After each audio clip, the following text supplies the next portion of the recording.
చెప్పింది చేసి చూపించిన. కరీంనగర్ అర్హత లేదు, 10 లక్షల జనాభా ఉండాలి, 3 లక్షల జనాభా ఉన్నదని స్మార్ట్ సిటీ తీసుకురావడం జరిగింది.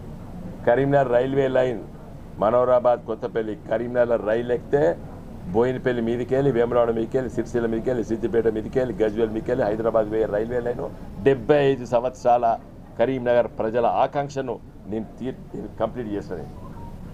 రేపు కాజీపేట, హుజురాబాదు, శంకరపట్నం, తాడికలు, మానకొండ నుండి కరీంనగర్ కూడా రైల్వే లైన్ సర్వే పనులు చేపించడం, అది కూడా కంప్లీట్ చేపిస్తాను నేను ఎంపీ అయిన తర్వాత. ఇది నా విజన్, నా ఆలోచన. కాబట్టి అభివృద్ధి కోసం ఓటేస్తారా, విధ్వంసం ఓటేస్తారా అని చెప్తారా?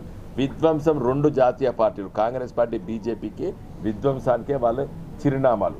ఎందుకు చెప్తున్నట్టు, ఇది గట్టిగా ఎందుకు చెప్తున్నంటే, తెలంగాణలో గ్రామీణ ఆర్థిక వ్యవస్థను ఇలా విధ్వంసం చేస్తుంది కాంగ్రెస్ పార్టీ. నీళ్లు లేవు, కరెంటు లేదు, రైతు బంధు లేదు, రైతు బీమా లేదు, అనాలోచితంగా ప్రవర్తిస్తున్నారు. రైతు బంధు ఎప్పుడు ఇవ్వాలండి? రైతులకి విత్తనాలు కొనుక్కోవడానికి, ఒక డిఏపి బస్తా కొనుక్కోవడానికి, ఒక యూరియా బస్తా కొనుక్కోవడానికి, దున్నడానికి పైసలు కావాలి రైతుకు. రైతు బంధు వీళ్ళు ఎప్పుడు ఇచ్చిందండి? కోతలు కోసి రైతు వడ్లు అమ్ముకునేటప్పుడు వీళ్ళు పైసలు ఇచ్చారు. రైతు బంధు ఏమైనా అదేమైనా ఇదా? సుఫార్ ఎప్పుడు పొయ్యాలది? మిస్టర్ రేవంత్ రెడ్డి ఏం చేసిండు?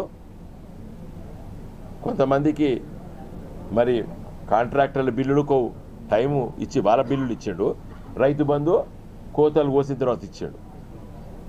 ఇది మిస్టర్ రేవంత్ రెడ్డి విధ్వంసం తెలంగాణ ఆర్థిక వ్యవస్థను.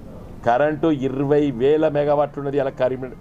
తెలంగాణలో టీఆర్ఎస్ పార్టీ అధికారంలోకి వచ్చినప్పుడు 7,778 మెగావాట్లు ఉంటాయి, ఇలా 20,000 మెగావాట్లు ఉన్నది. కరెంట్ ఎందుకు పోతుందండి?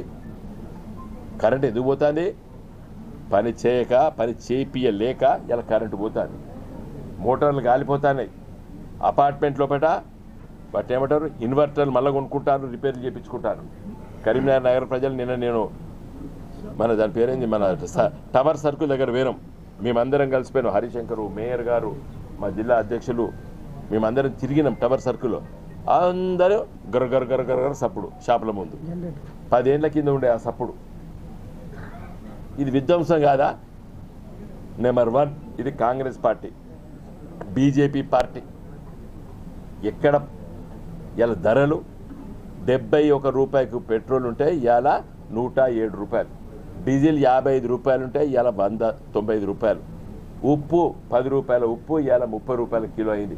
చింతపండు, పసుపు, ఇలా పప్పు ధాన్యాలు, కందిపప్పు విపరీతం ధర పెరిగింది. ఇవాళ పేపర్లో హెడ్లైన్స్ వచ్చింది, ఏదో తెలుగు మరి ముఖ్యమైన పత్రికలో ఇలా హెడ్లైన్స్ వచ్చింది. అది ఇలా కందిపప్పు నేను చదవలేదు, తొందర ఎలక్షన్ క్యాంపెయిన్లో పోతున్నాడు, చదవలేదు. కందిపప్పు గురించి రాసింది. ఇలా ఏ ధరలు పెరిగినాయి.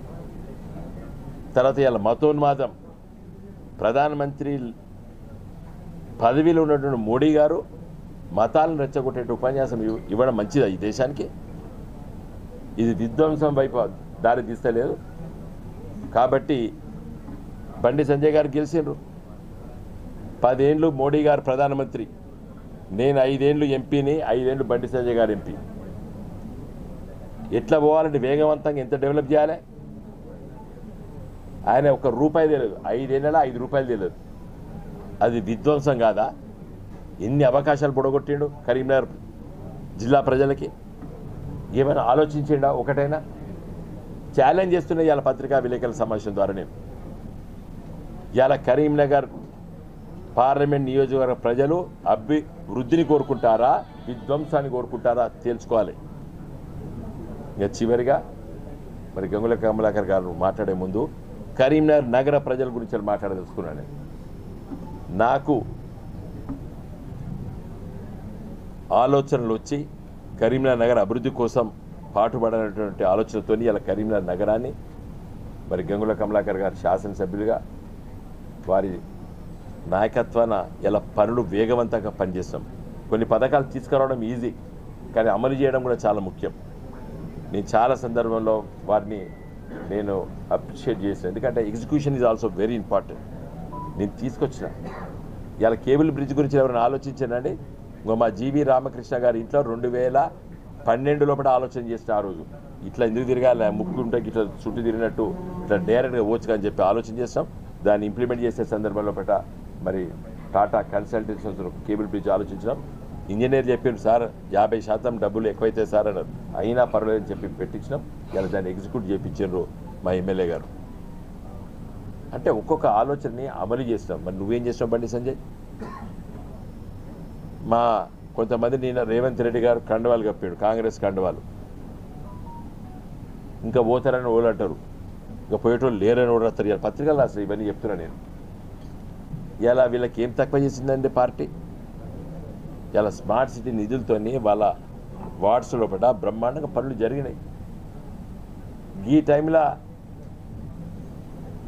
Party నిష్క్రమించి Congress party Jain కావచ్చండి. నేను పనిచేసేటువంటి ఒక పార్లమెంట్ సభ్యుడికి పనిచేసిన, నిస్వార్థంగా పనిచేసిన, నన్ను ఈ టైంలో ఇబ్బంది పెట్టచ్చు అండి. గీవులు ఇలా ఏం మాట పోతుంది? 10 మంది కార్పొరేటర్లు వినరు అంటే కొంచెం సైకాలజికల్గా అయితే అయ్యో ఏదో పోయింది, ఏదో ఏదో పోయింది అనేది టాక్ అయితే క్రియేట్ అయింది కదా.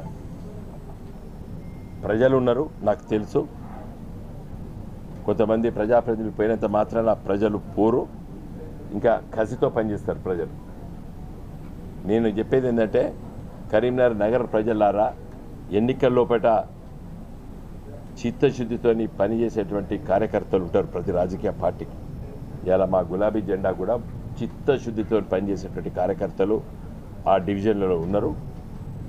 మీరు భయపడొద్దు అన్నా అని చెప్పి నాకు ఉదయం పూట చాలామంది వచ్చి కలిసిపోయినారు. తప్పనిసరిగా మీ ఎంబడి ఉంటామని కూడా చాలామంది వచ్చి చెప్పిపోయినారు.